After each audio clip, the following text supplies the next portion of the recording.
नमस्कार दोस्तों, 2024 के लोकसभा चुनाव में बीजेपी को मिली करारी हार के बाद यूपी के सियासत की तस्वीर बदलने जा रही है। क्योंकि इस बार के लोकसभा चुनाव में हारने या फिर टिकट कटने के बाद यूपी के 13 बड़े सियासी चेहरों का राजनीतिक करियर खत्म होने जा रहा है। दोस्तों, ये लिस्ट उन नेताओं की है जिन पर इस बार के लोकसभा चुनाव से पहले यूपी और देश की सियासत टिकी रहती थी, मगर अब देश और उत्तर प्रदेश की राजनीति एक नई करवट लेने जा रही है। खैर, अब हम अपने मुद्दे पर आते हैं और इस बार के टिकट कटने वालों की लिस्ट पर नजर डालते हैं, जिसमें बीजेपी के बृजभूषण शरण सिंह, पूर्व जनरल वीके सिंह, संतोष गंगवार से लेकर सत्यपाल सिंह, मेनका गांधी, महेंद्र नाथ पांडे, भानु प्रताप वर्मा और अयोध्या के लल्लू सिंह समेत कई दिग्गज नेताओं के नाम है। दोस्तों, बृजभूषण की बात करें तो उनकी सियासत अब उनके बेटे ने संभाल ली है। हालांकि वो 6 बार के सांसद रहे, पत्नी केतकी भी सांसद रह चुकी हैं। इसके अलावा उनका बड़ा बेटा प्रतीक भूषण दूसरी बार गोंडा सदर से विधायक है और इस बार बृजभूषण के छोटे बेटे करण भूषण कैसरगंज से सांसद बने।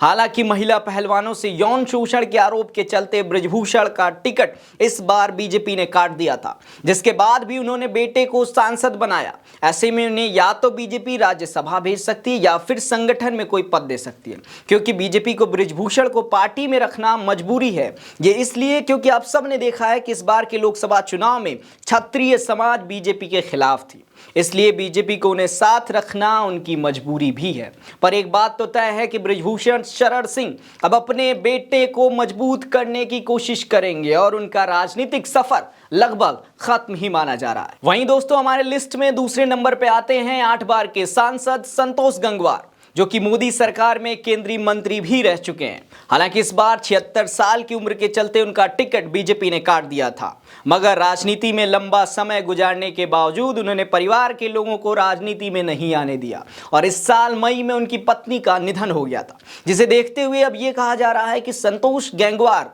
का सियासी करियर भी खत्म हो गया है। दोस्तों, अब तीसरे नंबर पर आते हैं जनरल वीके सिंह, जो 2 बार के सांसद रहे और मोदी सरकार में केंद्रीय मंत्री भी रहे। हालांकि इस बार संगठन की नेगेटिव रिपोर्ट के चलते उनका टिकट बीजेपी ने काट दिया था।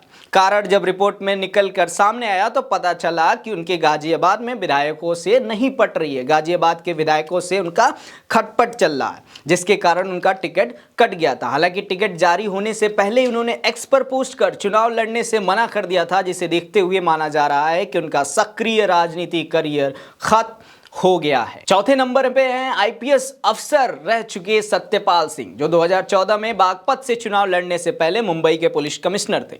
इसके बाद 10 साल तक सांसद रहे, केंद्र में मंत्री भी रहे, मगर इस बार बागपत सीट आरएलडी के खाते में चली गई, जिसके कारण इनका टिकट बीजेपी ने काट दिया। वैसे दोस्तों, फिलहाल सत्यपाल सिंह की उम्र 68 साल की है। ऐसे में सक्रिय राजनीति में उनका करियर खत्म माना जा रहा है। दोस्तों, 13 नेताओं की लिस्ट में 5वें नंबर पर मेनका गांधी आती हैं। 8 बार की सांसद और केंद्रीय मंत्री रह चुकी मेनका गांधी इस बार चुनाव हार गई हैं। वैसे तो मेनका गांधी और उनके बेटे वरुण गांधी को लेकर बहुत सी हवाएं राजनीतिक गलियारों में चलती रही हैं, जिसमें बीजेपी ने पीलीभीत से उनके बेटे वरुण गांधी का टिकट काट दिया था और उनकी मां मेनका गांधी को सुल्तानपुर से टिकट देकर मैदान में उतारा था।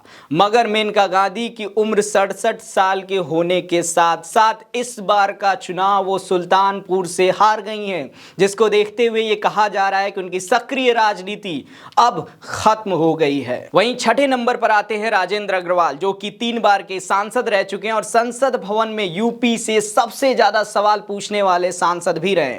इसके बावजूद इस बार बीजेपी ने टीवी वाले राम अरुण गोविल को मेरठ से उतारने के लिए उनका टिकट काट दिया था। फिलहाल सक्रिय राजनीति में उनके लौटने की संभावना बिल्कुल ना के बराबर मानी जा रही है। 7वें नंबर पर आते हैं सत्यदेव पचौरी, जो कि 2 बार के विधायक और 1 बार के सांसद रह चुके हैं। दोस्तों, इनके टिकट कटने के पीछे की कहानी में उन्हीं की बेटी है। बेटी नीतू संघ के पूर्व पदाधिकारी के यहाँ ब्याही हैं, जिनके पति की मौत हो चुकी है। ऐसे में ससुराल के लोग नीतू के लिए टिकट मांग रहे थे और दूसरी तरफ सत्यदेव पचौरी भी टिकट मांग रहे थे, जिसे देखते हुए भाजपा ने दोनों का टिकट काट दिया। हालांकि टिकट के ऐलान से पहले पचौरी ने एक्स पर पोस्ट कर खुद को चुनाव से अलग कर लिया था। बहरहाल पचौरी 76 साल के हो गए हैं, जिसके कारण अब सक्रिय राजनीति में उनका भविष्य खत्म माना जा रहा है। दोस्तों, 8वें नंबर पर है उपेंद्र रावत, जो 1 बार के सांसद और 1 बार के विधायक रहे। हालांकि ऐसे नेता हैं जिन्हें साल 2024 में भी टिकट मिला था, लेकिन चुनाव से ठीक पहले उनका अश्लील वीडियो वायरल हो गया, जिसके बाद उन्होंने अपना टिकट वापस कर दिया। फिलहाल जब तक वह इस आरोप से बरी नहीं होते, उनके सक्रिय राजनीति में लौटने के चांसेस कम है। वहीं दोस्तों 9वें नंबर पर हैं अक्षयवर लाल गौड़, जो 5 बार के विधायक और 1 बार के सांसद रह चुके हैं। इनकी उम्र अधिक होने के कारण इस बार उनका टिकट काट कर इनके बेटे आनंद गौड़ को दिया गया और बेटा आनंद गौड़ बहराइच से चुनाव जीत भी गए। ऐसे में सक्रिय राजनीति में अक्षयवर का करियर खत्म ही समझिए। अब हम 10वें नंबर पर आते हैं, जिसमें अयोध्या के लल्लू सिंह का नाम है, जो 6 बार के विधायक और 2 बार के सांसद रह चुके हैं। उनके संविधान बदलने वाले बयान से बीजेपी को कई सीटों पर नुकसान हुआ और उस सीट में सबसे बड़ी सीट राम के नाम पर लड़े जाने वाली अयोध्या सीट है। हालांकि हार के साथ साथ इनकी उम्र 65 से भी अधिक हो गई है और अब वो अपने बेटे को राजनीति में सेटल करने की कोशिश कर रहे हैं। ऐसे में लल्लू सिंह की सक्रिय राजनीति भी खत्म मानी जा रही है। दोस्तों 11वें नंबर पर हैं महेंद्र नाथ पांडे, जो 2 बार के विधायक और 2 बार के सांसद रह चुके हैं। महेंद्र नाथ तो केंद्रीय मंत्री और भाजपा के प्रदेश अध्यक्ष भी रहे, मगर इस बार के नेगेटिव रिपोर्ट के बावजूद भी बीजेपी ने इन्हें चंदौली से टिकट दिया था। रिपोर्ट में खुलासा हुआ था कि ये अपने क्षेत्र में नहीं रहते थे और आम लोगों से भी नहीं मिलते थे और यही वजह थी कि वह इस बार का चुनाव हार गए।